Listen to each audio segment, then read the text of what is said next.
Buenos días, mi nombre es Alberto Ranieri y soy el ingeniero responsable de Medio Ambiente, Seguridad y Salud Ocupacional de la empresa. En esta oportunidad vamos a estar hablando del riesgo eléctrico, qué es, cómo podemos prevenirlo, cómo se detecta. En esta charla la vamos a dividir en dos partes.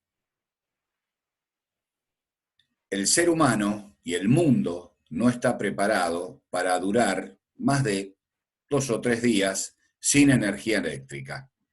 Todas las acciones del ser humano son dependientes de esta energía. Debemos tener en cuenta que la energía eléctrica no se ve, por lo tanto, es un riesgo a tratar muchísimo, ¿sí? Y a minimizar en todas las industrias. La electricidad es el peligro que no se ve. No es perceptible por los sentidos del hombre, no tiene olor, no es detectada por la vista, no se detecta al gusto ni al oído. Al tacto puede ser mortal si no está debidamente aislado. ¿Cuándo se puede presentar un riesgo eléctrico? En caso de que exista un circuito eléctrico cerrado, si existe diferencia de potencial y si el cuerpo humano no está aislado y forma parte del circuito. Cuando decimos el cuerpo humano aislado, decimos con los elementos de protección personal correspondientes. Ejemplo, casco, zapatos dieléctricos y guantes dieléctricos. ¿Cuándo se puede presentar un riesgo eléctrico? ¿Qué factores intervienen? Interviene la intensidad de corriente que circula por el organismo, muy importante, el tiempo de paso de la corriente, la resistencia eléctrica del cuerpo humano, la tensión aplicada en concordancia con la intensidad, puede llegar a ser mortal, la trayectoria de la corriente en el cuerpo humano, si pasa por órganos blandos, si pasa por la cabeza, si pasa directamente de la mano por el antebrazo al codo y descarga el codo en en el piso, pared, frecuencia de la corriente. O sea, todos estos factores intervienen cuando se presenta un riesgo eléctrico. ¿Qué sistemas hay de protección? Aquellos sistemas que proponen evitar que se produzcan tensiones de valor peligroso sobre partes metálicas de equipos, por ejemplo, partes pasivas, ¿no es cierto?, mediante puesta a tierra o contactos indirectos. Tipos de contactos eléctricos. Directo, cuando la persona entra en contacto con la parte activa de la instalación, por lo que debemos mantener los equipos en buenas condiciones de aislación, todo el sistema de cableado también, muy importante mantener las prolongaciones con todo el cable y su protección en buen estado, y nunca, si uno tiene un toma que no corresponde con el enchufe, cortarlo y poner los cables pelados en el toma.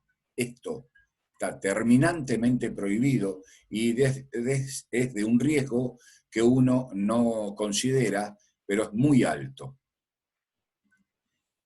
¿Cuáles son las protecciones contra los contactos eléctricos directos? La tensión de seguridad en los comandos de equipos, por ejemplo, 24 o 12 volt, alejamiento de las partes activas de la instalación, en concordancia con los comandos en baja tensión, toda la energía eléctrica a motores o equipos fuera del alcance del personal.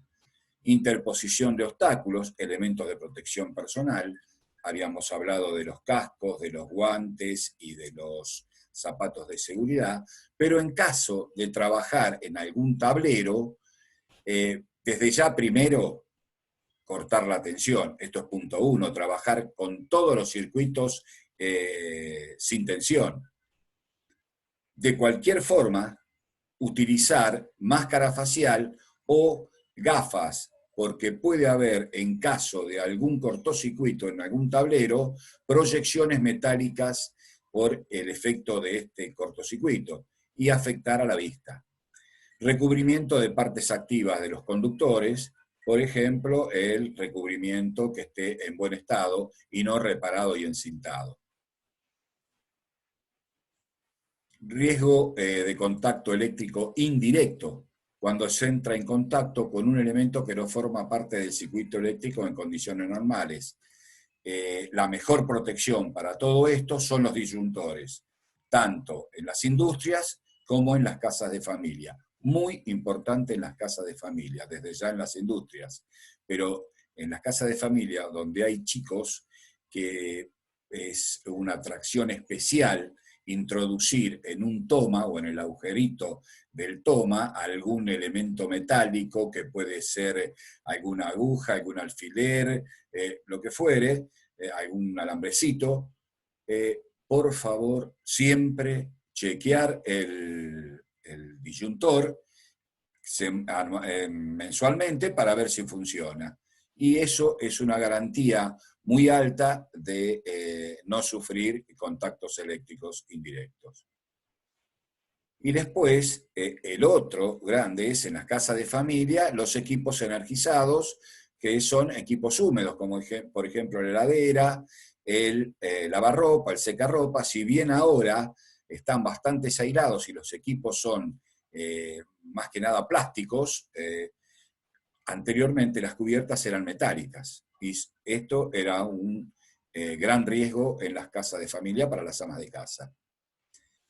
La protección es, como hablamos antes, los disyuntores, el doble aislamiento en las máquinas manuales, la separación del piso.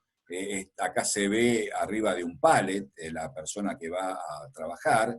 Desde ya nunca, nunca en cualquier trabajo eléctrico trabajar sobre sectores húmedos o en pisos mojados, utilización de tensiones menores a 25 volt, separación de circuitos o conexiones equipotenciales. Aquí finaliza la primera parte. Desde ya, muchísimas gracias.